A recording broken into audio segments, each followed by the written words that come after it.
say your school has prepared you for the workforce? I think IT has definitely done a great job of preparing us. They definitely give us a lot of courses. Very similar to what I'm doing right now in my intern. I actually found that I can use a lot of what I've learned in school. I would say an average. I'd say moderately, because I think there are still a lot of things that students, it's not really compulsory, so it really depends on whether you put yourself out there. But I mean, there's a reason why we pay so much tuition fees, right? So I guess that's why it's like moderate, but still I don't think it's enough. What have you heard about the current job market, and what is one worry that you think you have when you're looking for a job? I've heard that it's been quite bad for some people because COVID, hit us all pretty bad. So the economy is quite bad, and also in terms of job, also I think it's only basically the best of the best I get to survive from what I heard so far. Companies are facing losses in profits, so they will try to maybe not hire a lot of people. I feel that as long as you are not really picky, alright, I'm pretty sure there are still some job availabilities out there, maybe like a temporary position. The job market is very fluid, so we're talking about one day you have this job, the next day you don't, because we also have robotics, processing, and automation. It renders the needs for human much lesser. So actually I am worried I might not be able to get like a job for now.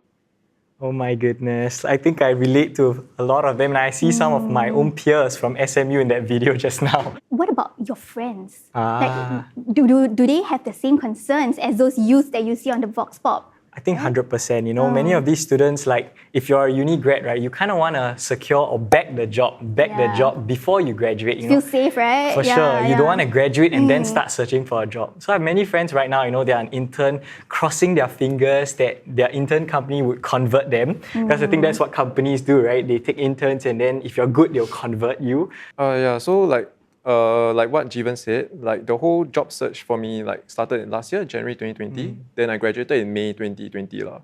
So like what his friends had said, like they want to find get the bag early and then get the bread right. Yes. For before they graduate. Then I also try to do the same thing lah. So like January I try to apply for all the management associate programs. Then after that, I went to a lot of those career fairs by my university. Then outside also have.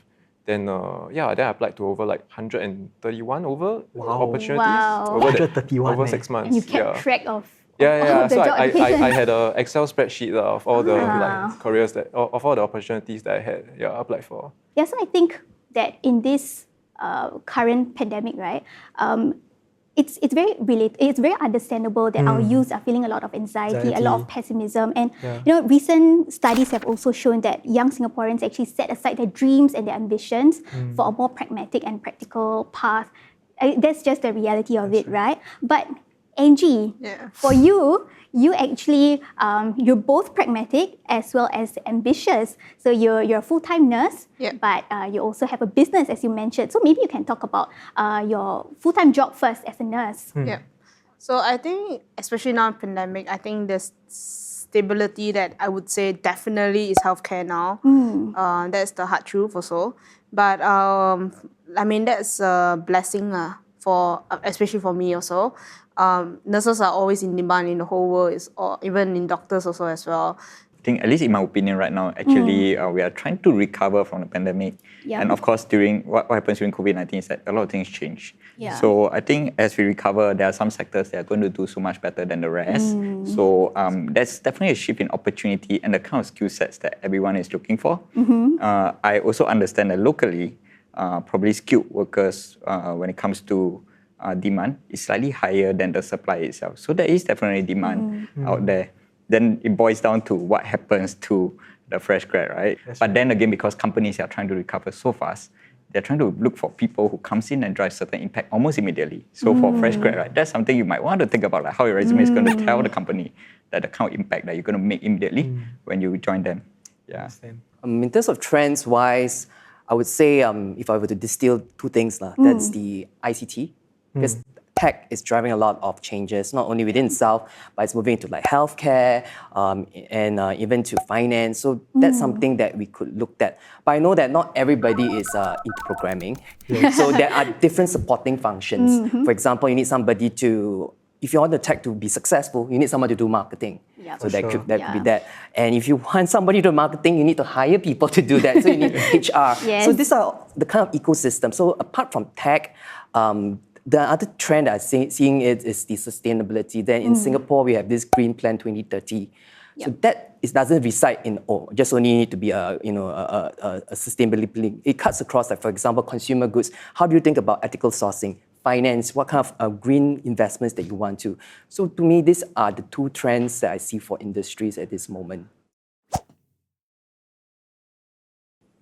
Do you think it's necessary to take additional course or training on top of your school lessons? It's not necessary, but I think with the current competition that you have after leaving school, it's actually much better to do so. If you really want to stand out from the crowd, I think you have to make extra effort to be disciplined enough to actually learn about new things by yourself. So why not, right? Because it's better to have more course so that you have more experience with it.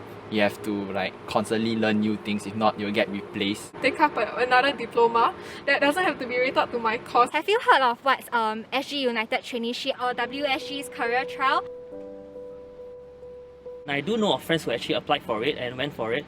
It's a good opportunity for those who wants to gain more experience and skill sets regarding an industry that they may not necessarily have experience in. If I want to go into a career that is not exactly related to my degree, then I can apply with ease. What are your thoughts about taking on part-time, freelance, volunteer work for the time being? And do you think it will value add to your career progression? Definitely, I would think that such experiences will actually value add to your career progression, because when you actually go out there to see the world, you get to meet new people, you get to explore new things, and also perhaps explore a different industry. If not, you got nothing to put in resume, right? So the part-time job to me, right, is more of gaining soft skills, and then that will help you get secure your first internship, and then hopefully your full-time job offer in the long run. How willing are you to take up jobs that are unrelated to your field, and are you willing to take a pay cut? I am definitely willing if it means more exposure to different things. I think not related to my field of study, definitely. But willing to take a pay cut? Probably not. Personally, I'm quite unwilling because I'm very career-minded. I want to know how this career that I'm doing, example a part-time job, how can it benefit me in the future when I do a full-time job? And I think a lot of the skills are actually transferable. For sure. Yeah, even if you're not in the industry that you are planning to go into, there are definitely a lot of hard skills as well as soft skills that are transferable to any other industries and any other jobs. And even though I'm employed now, I still believe in upskilling and upgrading myself. So I think what we have to take in mind is that you don't only upskill yourself when you are a student, even when you are a working adult. You can continue. It's a lifelong journey, right? Learning never stops. Maybe I'll just use an analogy that one of my applied math students shared with me, because I believe Dominic also can relate to, because he didn't really have much internship experience. So but he dreams to be in the finance industry, but he doesn't have experience. So he eventually took up a traineeship with a bank. And that helped him to get into a finance role after that. Although he didn't get conversion with that particular bank, it helped him. So that also demonstrated, he shared with me that when he applied for another job, that demonstrated passion and resilience, that you don't give up, you still continue to find your course. Meanwhile, he also take up courses because he realized that, after interviews, and so he lacked certain things. So he signed up for online courses, he goes for networking sessions to find out what are these gaps to help me improve his chances. Okay, so I remember, I said, I got a lot of rejections when I applied for a lot of jobs. So one of the, because I keep track now, then I know and I know who I have a good rapport with. So I reach out to them after the interview, after they reject me. Then I'll be like, so actually, what is the reason that why am I lacking? So one of the answers that they give me still stick in my head. It's you don't have the relevant experience or knowledge required for this role. Yeah. Then I was thinking this is an entry-level job. So what kind of knowledge do I need? So I had to think to myself, then okay, so if I want to do marketing, so one of the key skills right now for a marketer to have is digital marketing. So I took the time to really go and learn to take the digital marketing course. For me, a lot of planning. So I brainstorm first, then plan. So I'm a registered nurse, right? You do know. So I have a rice bowl is stable enough for me to have the incoming inside. And then the business, of course, I just started. I won't see the incoming first. So when you start something, it's always there's the outcoming. So it has to balance out the whole whole thing. Ratio, yes. Yeah, so there's a lot of planning to it. Wow, love what she said. Yeah, good Yeah. balance, right? And a very gung ho Yeah, attitude. which I like. you can do what you like, and yet you can have like something coming in too. Nice. And I actually see that happening in a lot of like youth nowadays, you know, having that gung ho spirit, like willing to like not scared one, you know, willing to try. Like try also fail, never mind, you know, at least you try. Yes. And I think like, you know, now I want to ask like Ming Feng, you know, like what did you do differently during the pandemic, you know? DJ, right? Just now you mentioned. Yeah, I think during the pandemic, like everyone is stuck at home, right? And then like the work-life balance is a bit grey out. Like you wake up in the morning and then you immediately see your work-life. I know. Yeah, so I think what during pandemic I did something differently, which is to start streaming online for employees of the company only, and then they can tune in on a Friday night. So it gives them a reason to look forward to something on a Friday and then still get to enjoy some sort of entertainment. Yeah, but I think like with all these, subtly you also pick up some skills. Like, like I learned what kind of wire I need to buy to make sure the sound quality is better. I learned how to live stream better. I learned some features on Zoom and everything else. Yeah, you get to pick up some hard skills. That's amazing. Exactly. Yeah, but at the same time doing something that you love. Yes. Actually, Jivan. Yeah. You. I want to ask you lah. We asked everyone already. I also need to ask you. You also did something different during this pandemic, right? Share with us more about this. So I mean, I was during my summer break. I had like really nothing much to do. So I was using TikTok more as a consumer. So I watched content. So I saw a lot of people posting a lot of funny, relatable Singaporean content, you know. Then I thought, okay, maybe I just try, you know. So then I didn't think that it would resonate a bit with like the Singaporean audience. And honestly, I don't think I'm funny lah. So, but some people think I'm funny. So a lot of people think you're funny. You actually went viral. So I'm really super thankful lah. And I think through doing TikTok also, I learned stuff. I at first, you know, I was always, the learning curve is steep. How to press what, how to add video, how to edit, you know. But then slowly you learn. And I think that's something that anyone could actually use TikTok and learn a new skill as well. Yeah. What is your top priority when looking for a job currently? It's actually the security of the job. So I don't want halfway through the job then they said that we can't continue to work here anymore because of due to like lack of budget or things like that. Location would have been my first priority to look at. However, since now work from home is an option, I think the next best answer would definitely be the pay as well. So one of my main considerations is job progression. I want to see like if I were to take up this job in the long run, let's say 5 years later, right? What are my exit opportunities? Where can I jump to? You know, circuit breaker, we spent more time at home. So actually, I do realize that up to COVID, I actually did not really spend much time with my family. So I will be looking to achieve a very good work-life balance whereby I can spend more time with my loved ones. Do you have any backup plans in mind should you not be able to secure your dream job after you graduate? I have not thought of any other like backup plans, but I'm looking forward to like go through different courses and like to explore the world. So actually the backup plans are things that I have to plan starting now, of course, because it might be too late when I enter the workforce. So when I progress and expose myself to more knowledge, I make sure to expose myself equally in both areas of business and IT. I have a few backup plans, but one of it is actually to continue where I'm working right now, which is in a retail store in Uniqlo. So I've actually worked there for almost a year now. So I believe that if I'm not able to secure my dream job in the future, it's fine to me because I've already experienced in this retail store. So I believe that I can just work my way up. My goal is actually to be a cabin crew in the future. As of now, as the pandemic is going, I think it has affected a little bit. I'm interested also in the healthcare industry because of the pandemic that is going on also. What are some tips that you would like to share with your friends who are looking for jobs now?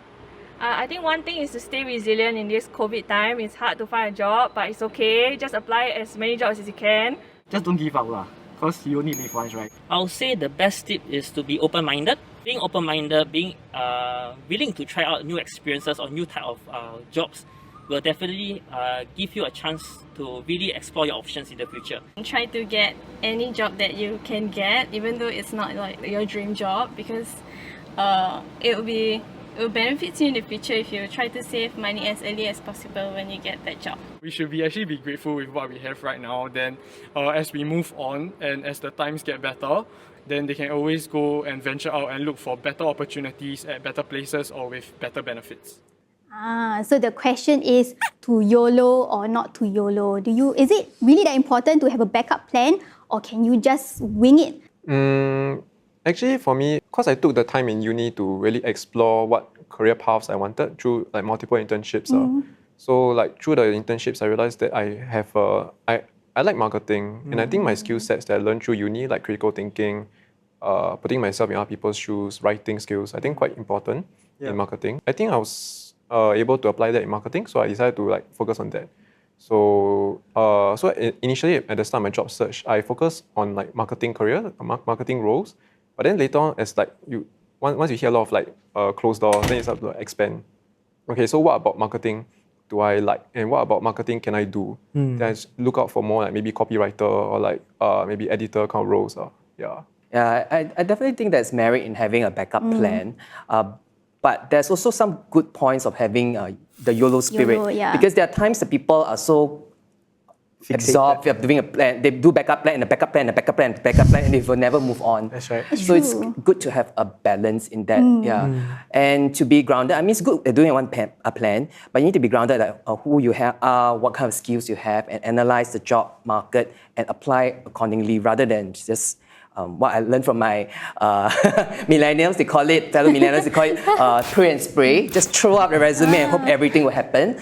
But you need to be very targeted. It's like picking investments. You need to pick your stocks. You need to do your technical analysis, your fundamental. Just the same. You need to do that. But of course, when we say YOLO, it doesn't mean you go in without calculated risk. YOLO can mean taking a more unconventional approach towards your job hunting. Maybe you studied economics and then now you're applying for like marketing role. But of course, take YOLO attitude with a bit of calculated risk. So you immediately like lay out all the cards on the table. What do you need to be successful in that role? Go acquire that skills and then go ahead and make your YOLO decision over here. But you already have calculated everything that's required to be success. Thanks for tuning in. We have come to the end of part 1.